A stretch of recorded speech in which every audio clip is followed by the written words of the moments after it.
Darren Keller shoved his keycard into the hotel room door with one hand while balancing his 7-year-old daughter, Maisie, on his hip and a backpack slung over his shoulder. The key light flashed green. He exhaled in relief. Maisie's head rested against his shoulder, her curls damp from the rain outside.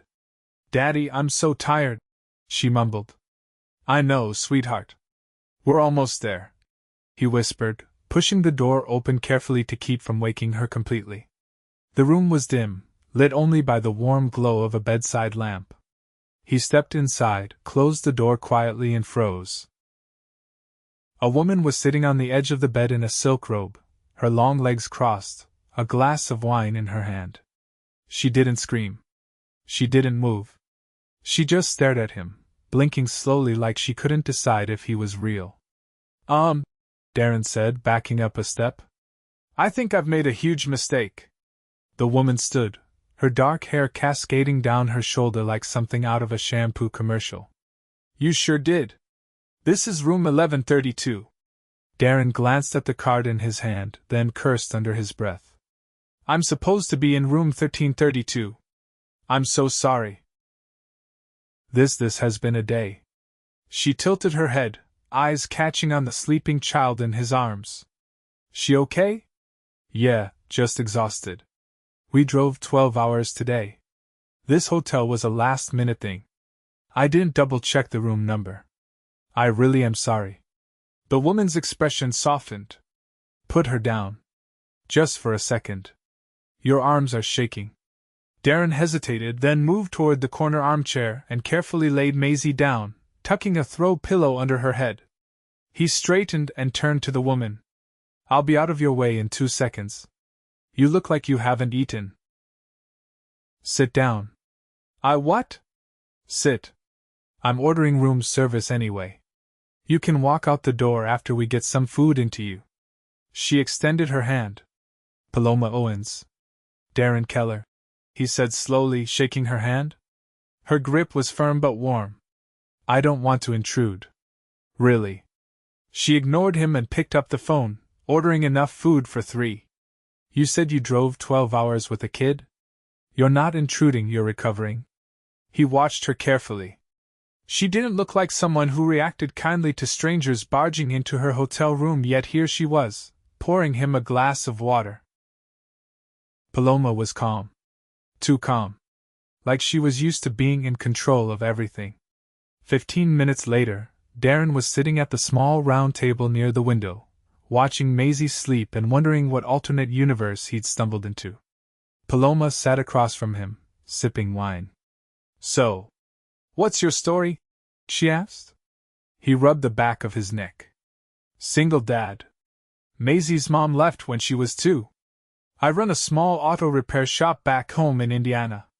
Came here to see my sister. She bailed last minute, so it's just been me and the kiddo." "You?" She smiled faintly. "Just in town for business. Got a few meetings tomorrow." Darren nodded. "Thanks again. I mean it. I've never accidentally broken into a woman's hotel room before, but if I had to pick a first, I'm glad it was you." Paloma laughed then, a deep, real laugh that made his chest feel tight. "Glad to be your first." The food arrived, 3 silver domes filled with filet mignon, truffle mashed potatoes, grilled asparagus. Darren stared at the plate. I thought you said room service." She winked. "I did. This is not room service. This is some kind of 5-star preposterously expensive miracle. Well, I like miracles." Maisie stirred and opened her eyes. "Daddy?" He was beside her in a second. "Hey, baby. We're safe. Just a little mix-up. We'll go to our room soon." Paloma appeared beside them. "Hi, Maisie. I'm Paloma. Want some mashed potatoes?" Maisie blinked sleepily, then nodded. "Do you have juice?" Paloma grinned. "I have fresh pressed pear juice. Want to try it?" Darren watched Paloma interact with his daughter like she'd known her for years. She didn't flinch when Maisie asked a million questions. She didn't look bored. She looked delighted. They stayed in that room for another hour talking. Finally, Darren stood. I should go. We've taken enough of your time. Paloma walked them to the door. Check your room number next time, Keller. He laughed. I will. She handed him a small white paper bag. For Maisie. Cookies from the minibar. He blinked. You didn't have to, I know. He carried his daughter down the hall, heart pounding for reasons that had nothing to do with exhaustion. Back in his room, he tucked Maisie into bed and sat on the edge of his mattress, staring at the bag in his hand. He didn't know who Paloma Owens was, but there was something about her. She didn't talk about herself much. She didn't ask him about money. She didn't act like a woman used to being pursued.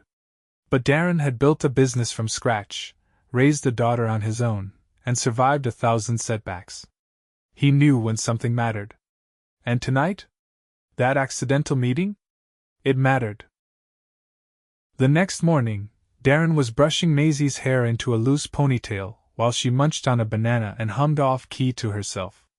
The hotel room was simple but comfortable: 2 double beds, a small balcony overlooking the city, and a mini fridge stocked with overpriced soda he refused to touch. He hadn't slept much. His mind kept replaying the way Paloma had leaned against the doorframe, how she'd spoken to Maisie like she mattered, like it wasn't an inconvenience to share her space with a stranger and his daughter. Wyndon didn't usually linger after finding out he came with a package deal. Daddy, are we still going to the aquarium? Maisie asked, twisting around to look at him. We are. And maybe we'll grab that pizza you were asking about afterward. She grinned wide, revealing the gap where her front tooth had been last month. With mushrooms? He made a face. You're lucky I love you. They were out the door by mid-morning, her hand in his, skipping down the hallway. As they passed the elevators, the doors slid open and out stepped Paloma. She wore a navy pantsuit, her heels sharp and purposeful, her hair pinned high with not a single strand out of place. But it wasn't the clothes that made Darren stop, it was the way her expression changed when she saw them. Hey, she said, breaking into a small smile. I was wondering if I'd run into you again. Maisie waved enthusiastically. Hi, Miss Paloma. I liked your potatoes. Paloma crouched slightly to her level. Well, that's good news. I was worried they might have been too fancy. They were squishy in the best way, Maisie declared, then turned to Darren. Can we eat with her again? He cleared his throat. Maisie, I have a lunch meeting in an hour. Paloma interrupted. But how about dinner? Unless you two have plans. Darren hesitated. He wasn't sure where this was going, or if it was going anywhere at all. But her eyes, confident, self-assured, and still kind, made something in his chest settle. We'd like that, he said. Paloma straightened, pressing the elevator button again. I'll make a reservation. There's a place on the rooftop. 7? Maisie clapped her hands. Do they have more potatoes? They have everything, Paloma said with a wink. By the time evening rolled around, Darren had cycled through 3 shirts trying to find one that didn't still smell faintly of motor oil. He settled on the cleanest button-down he owned and did his best to smooth his hair down. Maisie wore her favorite dress, the one with sunflowers on it, and carried a tiny plastic purse filled with crayons and a granola bar. When they reached the rooftop, a hostess led them to a table near the glass railing, where Paloma was already seated. The skyline behind her looked like a painting, golden sun dipping behind the buildings, casting long shadows over the city. She stood when she saw them, her dress a deep red that shimmered every time she moved. You clean up well, Mr. Keller. I feel like I should be holding a tray of hors d'oeuvres, he said, tugging at his collar. Paloma laughed softly. Well, you're not. You're my guest. As they sat, a waiter appeared almost instantly. He poured water from a chilled bottle and offered a wine list that Darren waved off. Paloma raised an eyebrow but said nothing. This place is beautiful, he said, glancing at the outdoor chandeliers and the violinist playing near the bar. It's owned by a friend of mine, Paloma replied. He renovated the top 2 floors last year. Maisie had already pulled out her crayons and was doodling on the paper menu. Darren leaned in slightly. You move in some pretty fancy circles. I do, she said, not elaborating. The food arrived: seared scallops for her, steak for him, and a plate of buttered noodles for Maisie. As they ate, Darren couldn't help but notice the way Paloma asked Maisie questions and listened to the answers carefully, like she wasn't just humoring a kid. So, Darren said after a lull in conversation, what exactly do you do? You mentioned meetings, but I didn't catch what kind. Paloma took a sip of her wine. My company develops clean energy systems for large-scale infrastructure. Mostly solar storage and distribution contracts. His brow rose. That's impressive. It's a lot of work, she said, placing her napkin on her lap. But it matters. He nodded slowly. You always wanted to do that? No, she said, her gaze drifting across the skyline. I wanted to teach art. But life had other plans. Maisie tugged on Darren's sleeve. Can we live in a building like this someday? Paloma looked over. You'd like that, huh? Maisie nodded. Then Daddy wouldn't have to fix so many cars all the time. Darren chuckled softly. She thinks I work too much. You probably do, Paloma said, eyes meeting his. After dinner, Paloma walked them to the elevator. Maisie was already drooping with sleep, leaning against Darren's leg. I'll get her to bed, he said, lifting her into his arms. Paloma reached into her clutch and handed Maisie a small velvet pouch. A little something for later. Maisie peeked inside, then looked up. It's shiny. It's a charm, Paloma said. For courage. Darren's eyes narrowed slightly.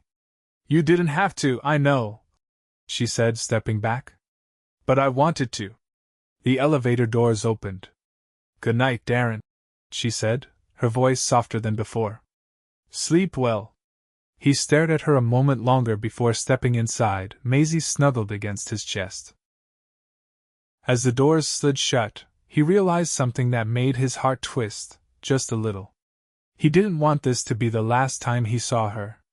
The invitation came 3 days later, folded crisply inside a cream-colored envelope slipped under Darren's door. He found it while returning from the lobby with Maisie, who was happily licking the last of a strawberry popsicle. She tugged on his hand when she saw the envelope, pointing at the elegant gold seal. Is that from Miss Paloma? Darren turned it over, already recognizing the handwriting on the front. Looks like it. Inside was a single card with engraved lettering. You and Maisie are invited to a private gala this Friday evening at the Langford estate. Attire formal. Transportation will be arranged.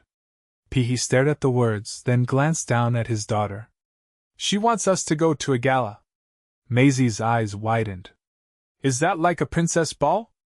Kind of, Darren said, unsure whether to be amused or terrified.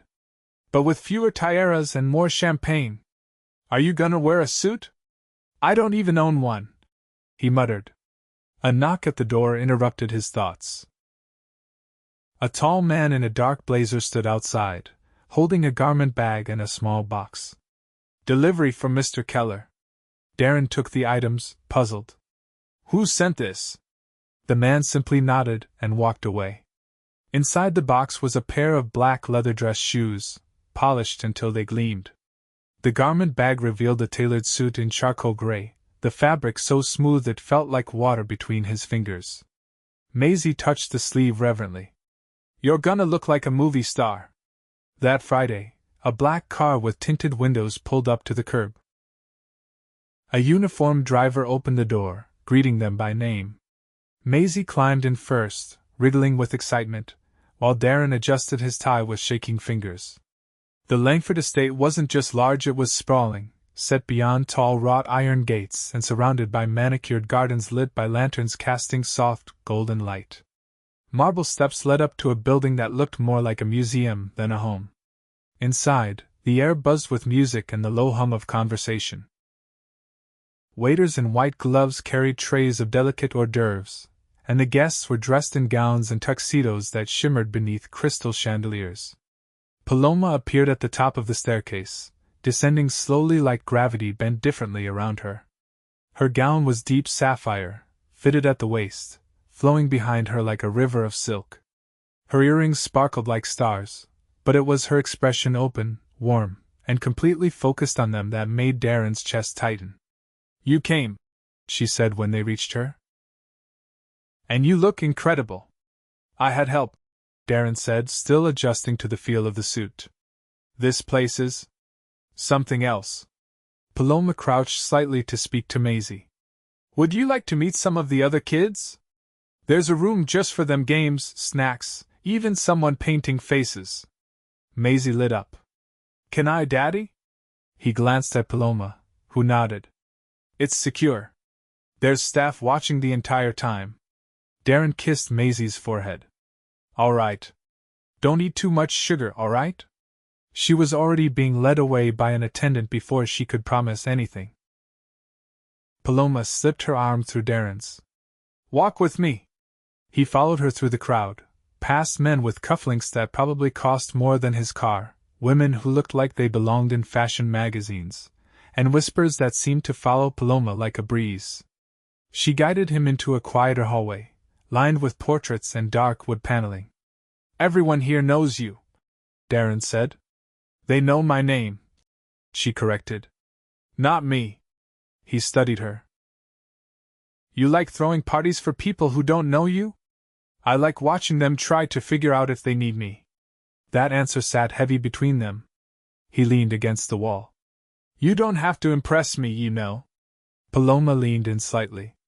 "I'm not trying to. I'm trying to see if you'll run." "Why would I run?" She didn't answer right away. Instead, she looked down the hallway, jaw tense. "Because everyone does, eventually. When they realize what this world really is. The pressure. The scrutiny. I run a garage in a town where half the people still pay me in cash and casseroles. I'm not scared of pressure." Paloma gave a small laugh, but it didn't reach her eyes. "You're not like the others." "Is that a problem?" "No," she said slowly. "It's the first time in years I haven't felt like I had to be someone else." They stood there in silence for a beat, the distant sound of music drifting from the ballroom. "I didn't expect this," she said finally. "I didn't expect you." Darren looked at her, really looked. Past the gown, past the guests, past the wealth. "Neither did I." They returned to the ballroom just as a string quartet began to play. Couples drifted to the dance floor, laughter echoing through the space. Paloma turned to him. "Would you dance with me? I've got 2 left feet." "Good," she said, taking his hand. "So do I." They moved together slowly, his hand at the small of her back, her fingers finding their place on his shoulder. The music swelled around them as if it had always been written for this exact moment. "I never thought I'd see you in this kind of place," she said softly. "I never thought I'd belong." "But you do," she said, her voice certain. "You're the only one here who isn't pretending." Darren didn't know what to say to that, so he simply held her closer, letting the silence speak for them both. Across the room, he saw Maisie peek out from the children's room, eyes searching until they found him. She waved, then disappeared again. Paloma followed his gaze. "She trusts you completely? She's the reason I wake up in the morning." "She's lucky," Paloma said. "Not everyone gets that kind of love." He turned to her. "What about you?" She hesitated, then looked down. "I've had success. I've had power. But love? That's always been a little more complicated." Darren gently lifted her chin. "Maybe it doesn't have to be." Paloma didn't respond. But she didn't pull away either. And in that moment, surrounded by a world he'd never belonged to, Darren Keller realized something he never expected. He wasn't just falling for her. He already had. The morning after the gala, Darren stepped onto the balcony just as the sun crested over the skyline, casting long golden streaks across the buildings. Maisie was still asleep, curled beneath the hotel's thick blankets, her tiny hand clutching the velvet pouch Paloma had given her days before. He ran a hand over the back of his neck, the collar of his shirt still hanging open from the night before. He had no idea what to do next. He wasn't supposed to fall for someone like Paloma. She lived in a world of private estates, bespoke gowns, and solar infrastructure deals that stretched into the billions. He lived in a world of rusted brake pads and handwritten receipts. But none of that mattered when she looked at him like he was the only steady thing in a room full of shifting masks. His phone buzzed on the nightstand. Unknown number. He hesitated before answering. "Is this Darren Keller?" a clipped voice asked. "Yeah. Who's this?" "This is Natalie Patel. I work for Ms. Owens. She asked me to reach out." He frowned. "Is everything all right?" "She's requested your presence. She's returning to her house in the Hamptons today. She'd like you and your daughter to join her." He blinked. "That's a kind of sudden." "She's already arranged for a car. It will be waiting in the lobby at noon. I suggest you pack light." The line went dead before he could respond. By the time he woke Maisie and packed their things, the car was already waiting. A sleek black SUV with a driver who greeted him politely by name and held the door open without a single question. Maisie was full of excitement, asking about the beach, about horses, about whether Paloma's house had secret tunnels like in mystery books. The drive was long but smooth. Trees lined the road like gates into another world. When they arrived, Darren had to blink twice to believe what he was seeing. The house was less a house and more a modern palace, with clean white stone, floor-to-ceiling windows, and a winding driveway that circled the fountain. A woman in a crisp linen dress met them at the door, introducing herself as Marta, the estate manager. She took their bags and led them through the house with quiet efficiency. They found Paloma on the back terrace, barefoot, a cup of espresso in her hand, watching the ocean roll in and out like a heartbeat. Her hair was down, loose for once, and the breeze lifted it gently behind her. "You made it," she said, standing as they approached. "You didn't give me much choice," Darren replied, trying to sound light-hearted, but his voice caught halfway through. "Is this a vacation or an abduction?" "A little of both," she said. "But there's fresh lemon cake inside, so you might not want to escape too quickly."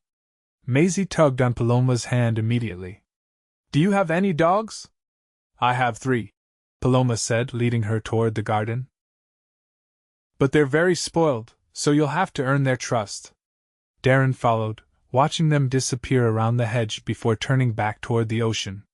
Paloma returned a few minutes later, alone this time, walking toward him with a strange look in her eyes. "I didn't invite you here just to show off my house," she said. "I figured." She paused. "I'm selling it." He turned to her. "Why?"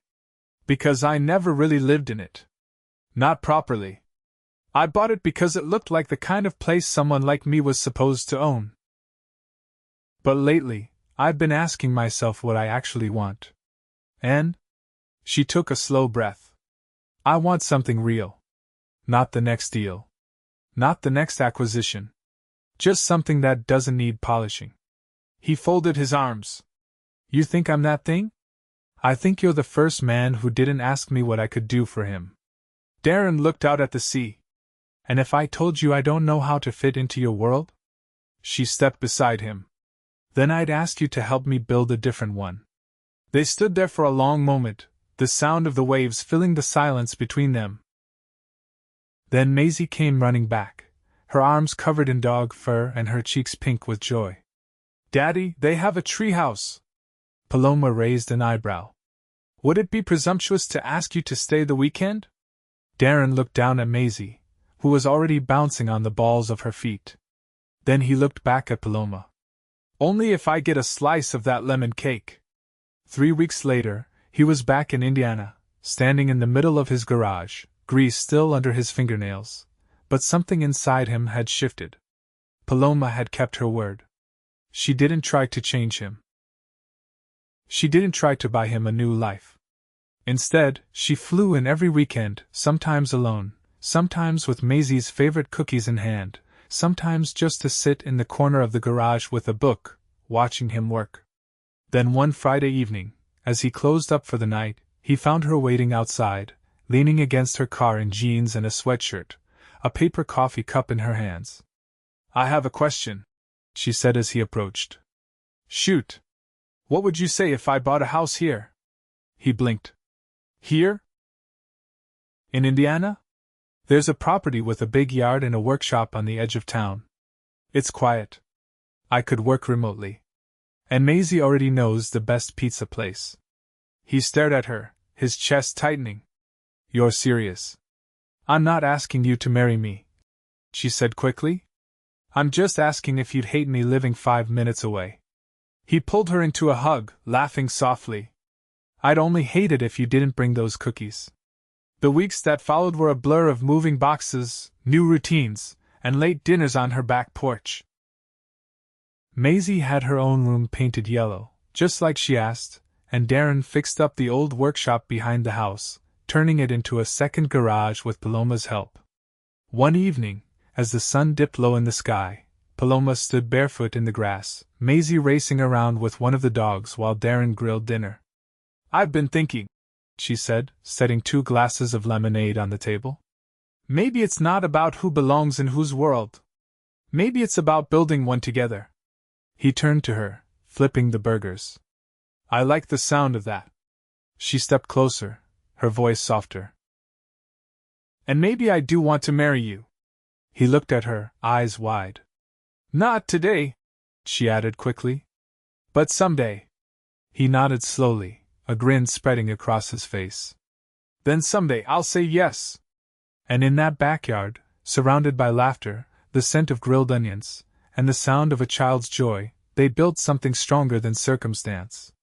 They built home. Darren stood in the middle of Paloma's kitchen, staring at the box in his hands like it might explode. It was small, velvet-lined, and heavier than he'd expected. He hadn't planned on finding it today. He'd been looking for the screwdriver Paloma kept misplacing, but instead, he'd found this tucked into the corner drawer of her writing desk, an engagement ring. Platinum band, pear-cut diamond, delicate but bold. Just like her. Maisie was at a sleepover 2 houses down, staying with a neighbor Paloma had quickly befriended during her first month in town. He had just enough time to process what he'd found before she came home from the city, where she'd spent the day finalizing a project she'd been quietly working on. When the front door opened, he didn't move. He just listened to the click of her heels on the hardwood, and the rustling of her coat as she shrugged it off. "Something smells like sawdust and panic," she called from the hallway. He turned slowly. "Were you ever gonna tell me?" Her brows rose as she entered the kitchen, hair tousled from the wind, scarf half unraveled. "Tell you what?" He held out the box. She froze. Yeah. Paloma walked forward cautiously, her expression unreadable. "I was going to. Eventually. I didn't want to make you feel like I was pressuring you. Is that what this was? A backup plan?" "No," she said, voice low. "It was hope." He exhaled, tension unraveling from his shoulders. "It's a hell of a ring. I designed it myself," she admitted. "I didn't even tell my assistant. Just wanted something that felt like us." He opened the box again, this time slowly. "It does." Paloma stepped closer. "I know it's soon. I know we started in the most unconventional way. But Darren, I've never felt more certain of anything in my life." He looked up at her, eyes steady. "Then you could have just asked?" She blinked. "Now? Why not?" Paloma's lips parted, and for the first time since he'd met her, she looked genuinely at a loss. "Darren Keller, will you marry me?" He took the ring from the box, slid it into his pocket, and pulled her in by the waist. "Not until you let me ask properly." She laughed against his chest. "So stubborn. I'm a mechanic. We don't do shortcuts." The next morning, Darren got up before the sun. He made pancakes, left a note for Maisie at the neighbor's, and packed Paloma into the truck without telling her where they were going. She didn't ask. She just leaned her head against the window and watched the trees blur by. They ended up at the edge of a lake just outside town, one of the places he used to take Maisie when she was younger. The dock stretched across the water, the surface calm and glassy, reflecting the pale orange sky. Paloma stepped out and glanced around. "You're not planning to propose in the middle of a fishing spot, are you?" "No," he said, walking around to her side. "I'm planning to propose at the place where I first realized I could start again." He reached into his coat pocket and pulled out the ring. "You changed everything. Not just with the money or the house or the job offers. You showed up when I wasn't looking and gave me a reason to want more." She swallowed, eyes glassy. "I want a life with you, Paloma. Not because it's perfect, but because it's real. And I want Maisie to grow up seeing what love looks like when it's built, not bought." He got down on one knee. "Will you marry me?" She nodded before the words even came out. "Yes. Absolutely. Yes." He slid the ring on her finger, and she pulled him up into a kiss that stole the cold right out of the air. They married 6 months later in a small ceremony beneath the oak trees behind their home. Paloma wore a satin gown with a low back and bare feet, and Maisie walked ahead of her tossing sunflower petals in a trail that shimmered in the afternoon light. Darren wore the same suit she'd sent him back when they barely knew each other, now altered to fit him perfectly. He said his vows without a single stumble, promising forever not from a place of fantasy, but from the solid ground they built together. After the ceremony, while guests danced and laughter echoed down the hill, Paloma pulled him aside near the garden. "I got an offer," she said, brushing her thumb over the edge of his jaw. "To speak at the World Energy Summit in Zurich. That's big." I said no. He blinked. "Why?" "Because they wanted me from my name. Not my ideas. And I'm done being the woman they expect. I'd rather stay here and build something that's mine." He kissed her then. "You already are." They bought a tiny lake house not far from the dock where he proposed. Weekends were spent there, fishing with Maisie, reading on the porch swing, and painting the walls in uneven, joyful strokes. Paloma started a foundation that funded renewable energy programs in small towns like theirs. Darren expanded the garage, hired 2 more mechanics, and started teaching high schoolers how to work with their hands. Maisie grew up in a home filled with music, sawdust, and the kind of love that didn't need explaining. On warm summer nights, when the stars blinked overhead and the cicadas sang, Paloma would sit on the back steps with Darren beside her, his arm wrapped around her waist, her head on his shoulder.